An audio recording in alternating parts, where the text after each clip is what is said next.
Устазыбыз Садыбакас Доолов агайыбыз тууралуу да кабарлар түшкөн. Устазыбыз Садыбакас Доолов агайга алакан жайып дуа кылып коюңуздар. Аалымдарыбыз пайгамбарыбыздын мураскорлору. Аллахым шифасын берип тезирээк айып кетсин. Кадырман калкым, Садыбакас Доолов устазыбыздын абалы азыркы учурда жакшы, туруктуу. Врачтар келип көзөмөлдөп жатышат. Анализдери буйруса жакшы чыкты. Албетте жумурай журттун дуасы менен. Мусулмандын куралы дуа дегендей, Садыбакас устаз үчүн дуа кылууңуздар жетиштүү.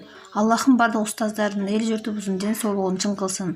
Оорудан сакайып, минбарлардын көркүн чыгарып гана жүрө беришсин. Аллах баарыңыздардан ыраазы болсун.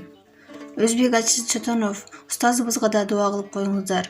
Ооруп жатыптыр. Өпкөсүнөн 85% пневмония болуптур. Аллах өмүрүнө береке берсин.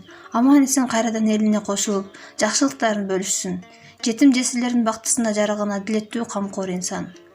О шыпа ээси, ажыкеме шыпа бере көр. Бишкек шаарынын мусулмандар казысы Садриддин Мажитов каза болду. Бул тууралуу муфтияттан билдиришти. Маалыматка ылайык анын сөөгү бүгүн 11 июлда Баткен облусунун Кадамжай районундагы Өрүксар айылына жерге берилет. Садриддин Мажитов көптөн бери кант диабети менен ооруп жүргөн. Булак Говоритова. Устаздарыбыз Чубак Жалилов жана Садриддин Мажитов устазыбыз экөө бир күндө жарык дүйнө менен кош айтышты. Аллахым бейиштерине нурун берсин. Кабырларын нурдуу кылсын. Жакындарына сабыр берсин.